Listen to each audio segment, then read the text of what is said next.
welcome to CEC lectures. Myself Dr. Priti Jagwani from Department of Computer Science, Harvard College, University of Delhi.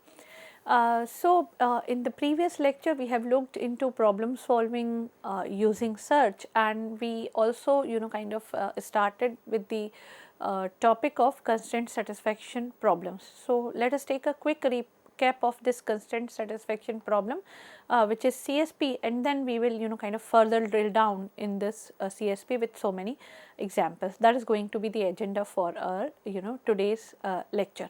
So, constraint satisfaction problem, please recall, is having three components x, d and c, where d is the set of domains, x is the set of variables and c is the set of constraint.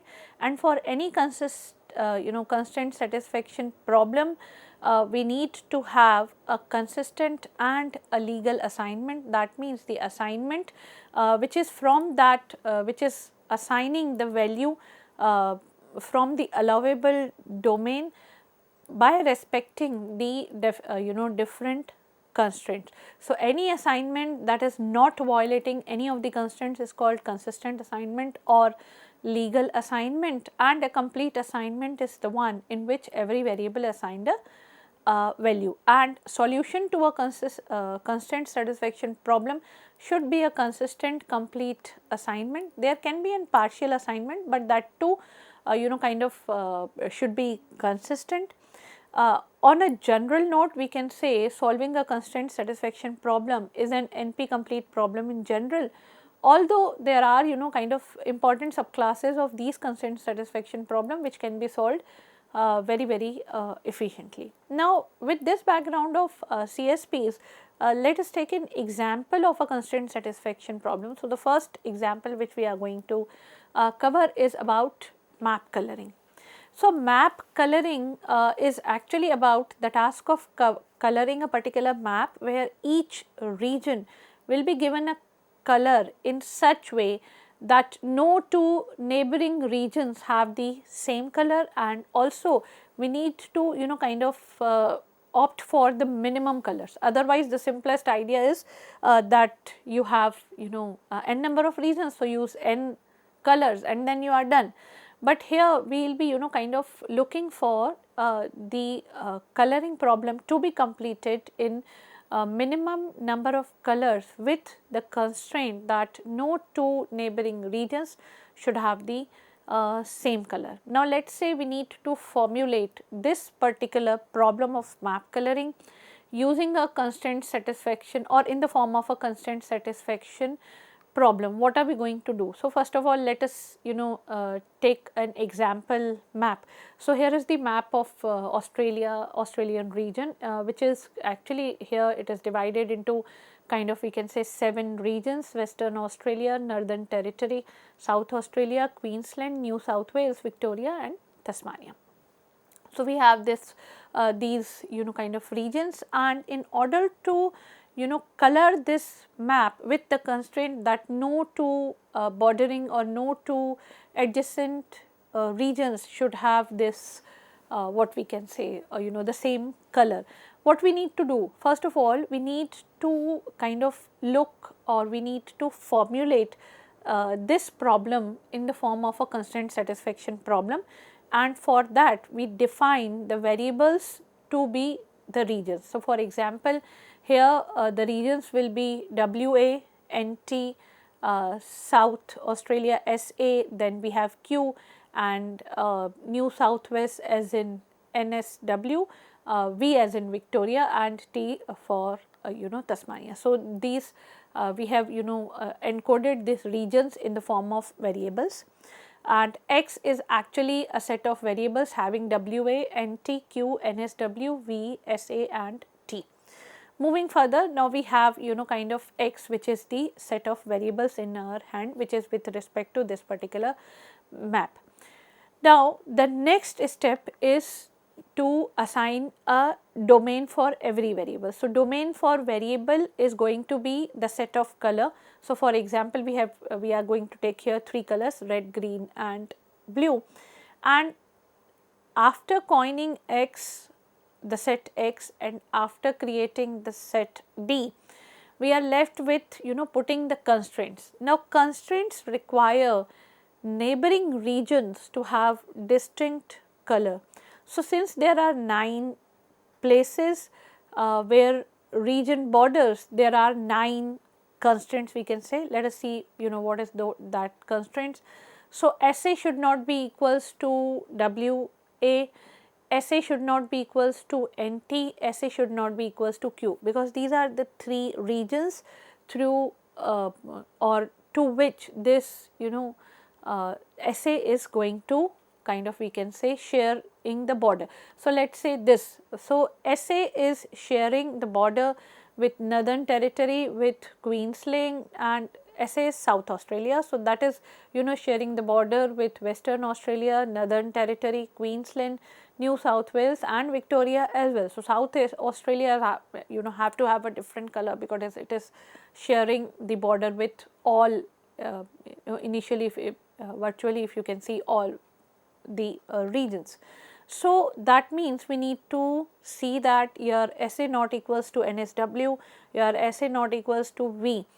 Then WA, which is sharing the border with NT, WA should not be equals to NT, NT should not be equals to Q, Q should not be equals to New South Wales NSW, and NSW should not be equals to V.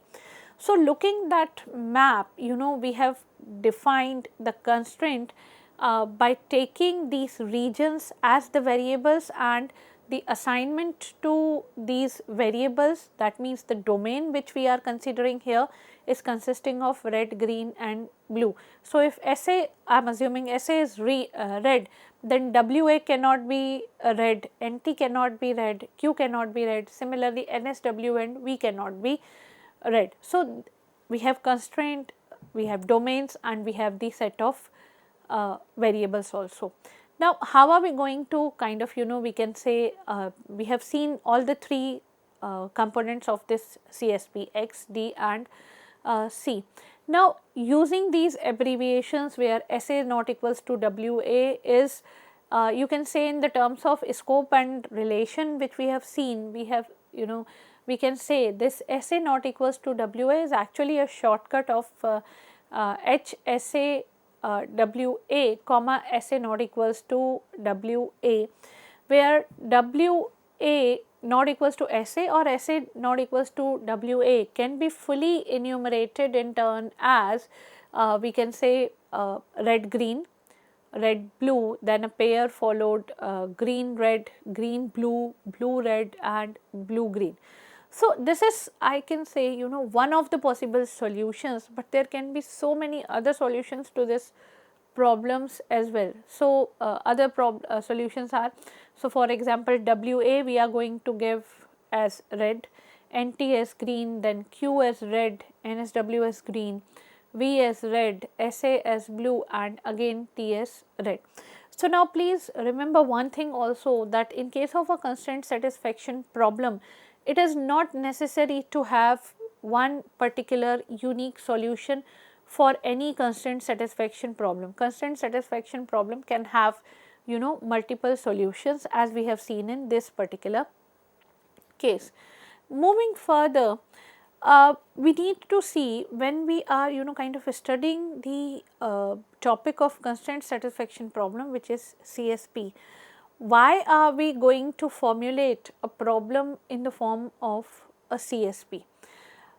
There can be kind of some reasons behind it. So one reason is that the CSP yield a natural representation for a wide variety of problems. It is often easy to formulate a problem as a CSP. How? I am going to just elaborate that. Another idea behind formulating a problem as a constraint satisfaction problem is that years of development work have been gone into making CSP solvers faster and efficient, and we have the full-fledged domain slot like linear programming and so on and so forth for which is dedicated to these type of problems. Thirdly, we can see that a CSP solver can quickly prune large portions of the search space that an atomic state space searcher cannot. So, for example, once we have chosen SA is equals to blue in the Australia problem of map coloring, which we have just seen, we can conclude that none of the 5 neighboring values can take on this value blue. So, for example, a search procedure, if simple search procedure if we are talking about, that does not use constraint, would have to consider 3 to the 5, which is 200, 3 to the power 5, which is 243 assignments for the 5 neighboring values. But now we have put in a constraint that blue cannot be kind of taken by any of the 5 neighboring regions. So, with this constraint, the possibilities left within the domain, now blue is gone, the only 2 possibilities left are red and green. So, now the possible combinations are 2 to the power 5 instead of 3 to the power 5. 2 to the power 5 is equals to 32, that means 32 assignments are required to be considered. So, actually we are having a reduction of 87% from 243 to 32. So, a search procedure which is not using constraints will be kind of looking or exploring so many possibilities, looking into so many possible assignments which may not be the case in case of a CSP, if we can see. Now, when we need to model a constraint satisfaction problem, that can be modeled with the help of a graph as it is shown on the screen. So, here you can say you have that map coloring problem, and all the regions are basically kind of coded in the form of nodes of a graph. So, except that region we have not considered, which is kind of Tasmania, because that is altogether a different component here. So, here we have one node for WA, which is Western Australia, one node for NT which is Northern Territory, one node for South Australia, one for Queensland, New South Wales and Victoria also. So, now please try to understand this formulation of the graph, that which all nodes are connected. So, the nodes or the states which are bordering states or which are sharing the borders are actually connected with the help of the links or with the help of the edges of the graph. So, Northern Territory is connected to Western Australia, Northern Territory is also connected to South Australia, and Northern Territory is also connected to Queensland. So, you can see these kind of 3 links or 3 edges of the graph going from NT to SA, from NT to Q and from NT to WA. That means these regions are connected. So, is your kind of Western Australia connected to SA, which is South Australia, and South Australia is practically connected to all the 5 regions of WA, NT, Q, NSW and V, and hence there are kind of we can say 5 edges from SA to all these kind of 5 regions. So, this is the way in which your constraint satisfaction problem can be modeled in the form of a what we call it as a hypergraph. So, with constraint satisfaction problem, once find out that a partial assignment violates a constraint, we will immediately discard further assignment of that partial assignment. Now, many problems if we can see are intractable for atomic state space search that can be solved very quickly when it is formulated as a constraint satisfaction problem. Moving further, in case of this kind of formulation, your constraint satisfaction problem can also be kind of formulated when we kind of convert them into a hypergraph. Now, this was the first example which we have seen, which was about the map coloring problem. Taking one more example of constraint satisfaction problem is job shop scheduling. So, there are factories who have kind of an assembly kind of lining. They have problem of scheduling a day's all jobs or days worth of jobs subjected to various constraints, and in practice we can see that many of these problems can be solved with constraint satisfaction problem techniques. Let us consider the problem of scheduling the assembly of a car. Now, what all jobs are going to be there? So, the whole job of assembling the car is composed of some different individual tasks, and we can model each task as a variable as we model each region as a variable in our map coloring problem. Now, where the value here, the value of each variable is the time that the task starts, and it is expressed as an integer number of minutes, and constraints are needed to assert that one task must occur before another. For example, a wheel must be installed before a hubcap is put on, and that only so many tasks can go on at once. So, constraints are going to be defined in this particular job shop scheduling in this manner. Constraints can also specify that a task can takes a certain amount of time to complete. So, it is the time and also it is the kind of sequence to be performed. These two things which we can these two things can be modeled in the form of constraints. So, let us take a small example here. We take a small part of the car assembly, and it is consisting of 15 tasks. Let us see what are those 15 tasks. So, installation of axles, which is front axle and back axle, two are there. All affixing of all the four wheels, right, left, front and back. Then tightening the nuts for each and every wheel, affixing the hubcaps and inspecting the final assembly. So, 2 for axle, 4 for wheels, 4 for tightening the nut, 4 for fixing the hubcaps, and finally the 15th one for the inspection of the final assembly. So, we have 15 tasks, and now these 15 tasks with which we are going to represent with the help of 15 variables. Now, how are we going to do that? Let us see. So, here is the set of variables which is our set X. So, we have axle F which is axle front, we have axle B which is axle back, wheel right front, wheel left front, wheel RB, wheel LB. Similarly, for nuts RF, nuts LF, nuts RB, nuts LB, then fixing the cap for RF, LF, RB and LB, and finally inspect.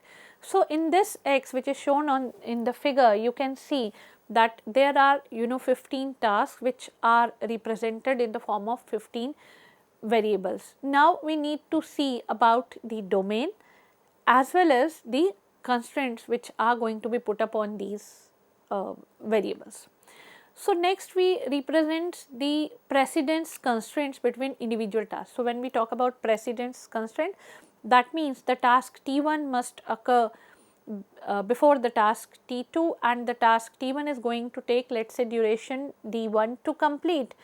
So, an arithmetic constraints can be added in the form that T1 plus D1 must be less than equals to T2, where we are saying that your T1 is going to occur before T2 and T1 is going to take let us say D1 amount or D1 minutes to complete. So, this will be modeled in the form of T1 plus D1 less than equals to T2.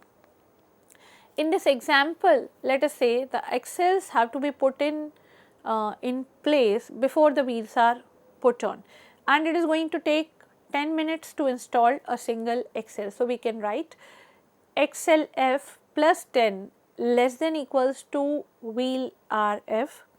Again, axle F plus 10 less than equals to wheel LF.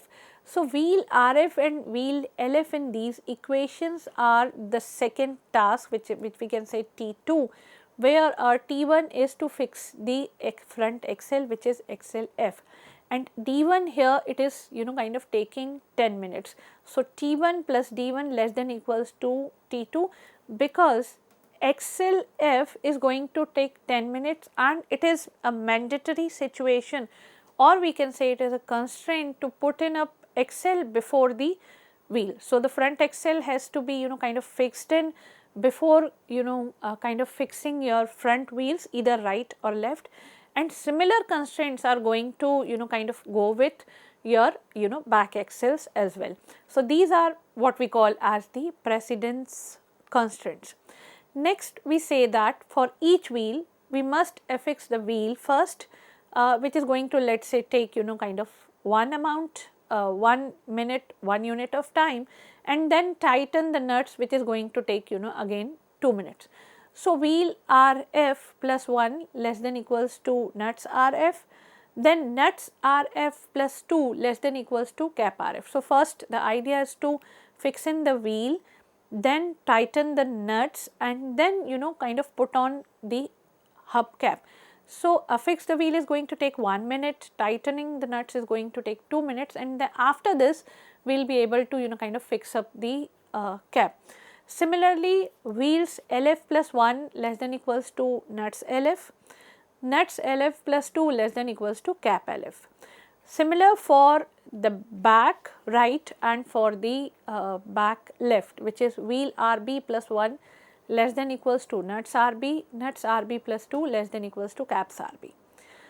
Wheels LB plus 1 less than equals to nuts LB plus 2 less than equals to caps LB. So, in this way kind of we have modeled almost all the precedence constraints which we have kind of just looked into, that this kind of in this assembly scheduling, this part is to be kind of fixed up before a particular part.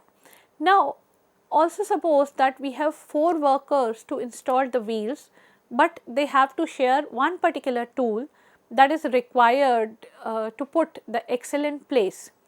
So, here we need not only the precedence constraint, but a disjunctive constraint to say that axle F and axle B must not overlap in time. Either one comes first or the other does, because there is only one particular tool which is required for the both axle F and axle B. And please recall that this fixing of axle is going to take 10 minutes. So, axle F plus 10 less than equals to axle B, or we can do vice versa, which says axle B plus 10 less than equals to axle F. Now, these kinds of precedence constraints and disjunctive constraints we can kind of present in the form of these arithmetic equations if we have given our or if we have coined our variables properly. Now, there can be kind of so many variations on the formalism of this constraint satisfaction problems. But the simplest kind of constraint satisfaction problem which are involved is actually we can say these type of the problems which have discrete and finite domains. So, for example, map coloring problems and kind of scheduling problem with time limits are both kind of belonging to this constraint satisfaction problem category, that is having discrete and finite domains. Now, please recall the problem which is the 8 queens problem, and these 8 queens can be kind of we can say coined in the form of variables starting from Q1 to Q8, corresponds to the queens in the column on a chessboard from 1 to 8, and the domain of each variable specifies the possible row number for the queen in the column. So, di can be kind of 1, 2, 3, 4, 5, 6, 7, 8, and the constraint which says that no 2 queens can be in the should be in the attacking position. Attacking position says this either the same row or the kind of same diagonal. So, the constraints here says that no 2 queens can be in the same row or in the same kind of diagonal. So, when we talk about the constraint satisfaction problem with discrete and finite kind of domains, it is not only the map coloring problem, not only the job scheduling problem with limited time obviously, but also the 8 queens problem which can be kind of seen as a finite domain a constraint satisfaction problem. Now, a discrete domain can be infinite, such as the set of integers, an infinite domain, or maybe kind of set of string. But with these infinite domains, we must use the implicit constraints like T1 plus D1 less than equals to T2 rather than the explicit values of kind of various tuples. So, for example, if the domain is discrete but infinite, and we are not putting a deadline on the job scheduling problem, there would be an infinite number of start times for each variable. That is what I was saying when we are talking about a discrete and a finite domain. That means that job scheduling has to be within certain time limits, because if the deadline on the job scheduling problem is not going to be put in up, then there would be infinite number of the start time for each variable. Similarly, if the number of colors is not going to be a constraint in the case of map coloring problem, the number of whatever the number of regions you have, that number of coloring appears, but that is actually kind of, we can say, a discrete but infinite domain problem. If we talk about the discrete infinite problem, a special solution algorithm exists for linear constraints on integer variables, or we can say that is the constraint such as one just given kind of infinite, in which variables appears only in the linear form. It can be shown that no algorithm exists for solving general non-linear constraints on integer variable, and we can say such problems are undecidable.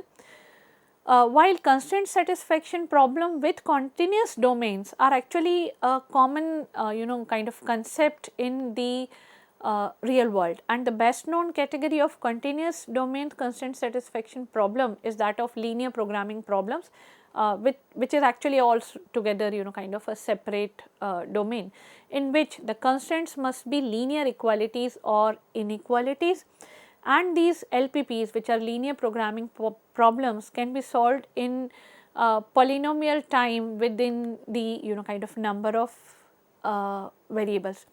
But these problems with different type of constraints and various different objective functions can also be studied, and these can be kind of quadratic programming or second order conic programming, and so on and so forth. So, in this lecture we have started with the constraint satisfaction problem. We looked into what actually a constraint satisfaction problem is and how are we going to model that constraint satisfaction problem using a hypergraph. We have looked into two examples in detail. One is a map coloring problem. We have looked all the constraints, domains and variables for that. Also for job shop scheduling, we have seen how to model the constraints, what are going to be the disjunctive constraints, what are going to be the precedence constraints, and we also looked into the various terminologies related to kind of these constraint satisfaction problem. More is yet to be covered in this CSPs. I will cover that topic in my upcoming lecture. This is the list of references which is being shown here, which is being used for the preparation of lecture. I hope you have enjoyed this one. I will see you in the next. Till then, take care. Goodbye. Thank you.